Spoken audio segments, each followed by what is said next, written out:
Details చూస్తే social మీడియాలో trolling పై మంత్రి కొండా సురేఖ స్పందించారు. గాంధీ భవన్ లో ఏర్పాటు చేసిన సమావేశంలో ఒక మహిళా మంత్రిని అవమానిస్తూ సోషల్ మీడియాలో పోస్టులు పెట్టడం సమంజసం కాదని ఆవేదన చెందారు. బీఆర్ఎస్ సోషల్ మీడియా శ్రేణులు దారుణమైన పోస్టులు పెట్టారని అన్నారు.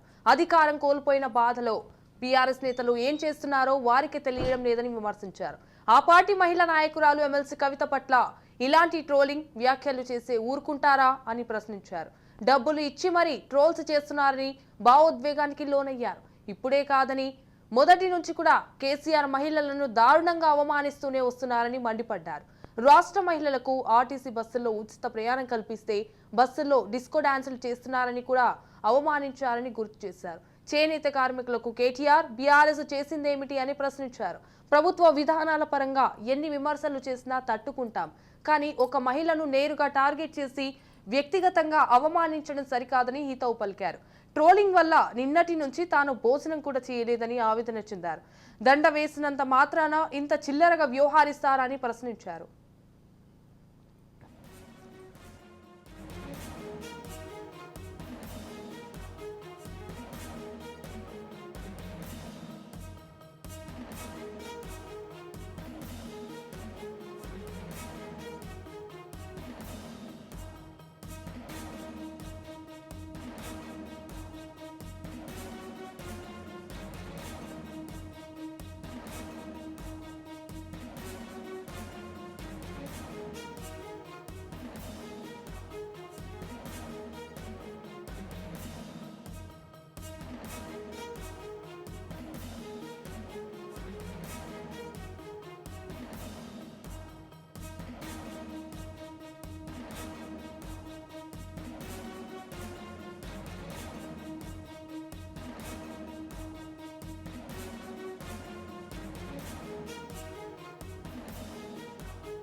ఇదే అంశానికి సంబంధించి మరిన్ని డీటెయిల్స్ మా Telangana bureau chief Mahender Reddy phone in ద్వారా అందిస్తారు. ఎస్ మహేందర్, చెప్పండి. సోషల్ మీడియాలో ఇటు ట్రోలింగ్ పై కూడా మంత్రి కొండా సురేఖ స్పందించారు అన్నట్టుగా తెలుస్తోంది. దీనికి సంబంధించిన అప్డేట్స్ ఏంటి? చాలా ఆవేదన ఉన్నాను, అసలు అన్నం కూడా తినలేను అనేటువంటి మాట్లాడుతూ మంత్రి కొండా సురేఖ కంటతడి పెట్టారు. మీడియా ముందు మంత్రి కొండా సురేఖ కంటతడి పెట్టిన విషయం అయితే దాదాపు అందరినీ కూడా కలిసి వేసిన విషయం. చాలా ఆవేదనగా ఆమె మాట్లాడిన తీరుకు చూస్తే నిజంగా ఇది ఒక ఆవేదన కల్పించే విషయం.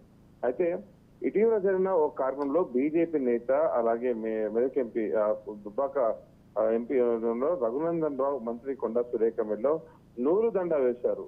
అయితే రఘునందన్ రావు సురేఖ మెడలో నూలు దండ వేయడంపై బీఆర్ఎస్ నేతలు కొందరు సోషల్ మీడియాలో ట్రోల్ చేశారు. ఈ ఇష్యూ పైన ఆమె గాంధీ భవన్ లో మీడియాతో మాట్లాడుతూ మెడలో నూలు దండ వేస్తే చిల్లర కామెంట్ చేస్తారా? సోషల్ మీడియాలో కామెంట్లతో నిన్నటి నుండి ఆవేదనతో ఉన్నాను, అన్నం కూడా తినలేదు, మహిళలను చూడకుండా పశువుల హీనంగా బీఆర్ఎస్ నేతలు సోషల్ మీడియాలో ట్రోల్ చేస్తున్నారని ఆమె ఆవేదన వ్యక్తం చేశారు. ఇటు కేటీఆర్ దీన్ని ఖండించకపోగా ఇటు బీఆర్ఎస్ సోషల్ మీడియాను వారించకుండా ఇదంతా చూస్తున్నారు.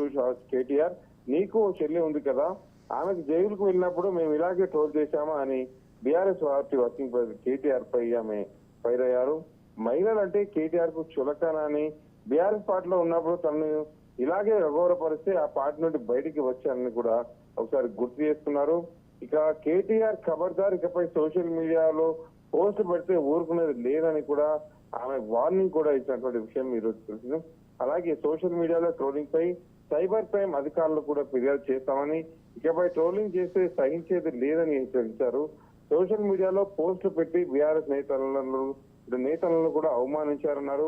తెలంగాణ భవన్ ముందు పద్మశాలి సోదరులు నిరసనతే బీఆర్ఎస్ గూండాలు దాడి చేశారని కూడా మండిపడ్డారు. బీఆర్ఎస్ ఇకనైనా చిల్లర రాజకీయాలు మానుకోవాలని హెచ్చరించారు. కేటీఆర్ క్షమాపణ చెప్పకపోతే బట్టలిప్పించి ఉరికిస్తామని ఆమె మాస్ వార్నింగ్ ఇచ్చింది ఆమె స్టైల్లో. ఇక అనుచిత కామెంట్లు పెట్టి తన ఆవేదన గుర్తు చేసిన బీఆర్ఎస్ శాపం తగ్గకుండా తగులుతుందని కూడా ఆమె ఆవేదన వ్యక్తం చేశారు. మరి దీనిపైన గతంలో ఇప్పుడు ఇదివరకు ఈ సంఘటన దృష్టిలో ఉంచుకొని బీఆర్ఎస్ కార్యాలయం ముందు కాంగ్రెస్ నేతలు కూడా పెద్ద ఎత్తున మహిళా నేతలు అయితే రావడం జరిగింది.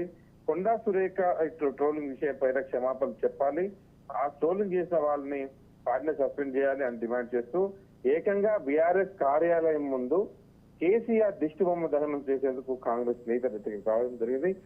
ఇటు వాళ్ళని వారించడం కూడా జరిగిన పరిస్థితి కనిపించింది. Right, thank you for the updates Mahender Reddy.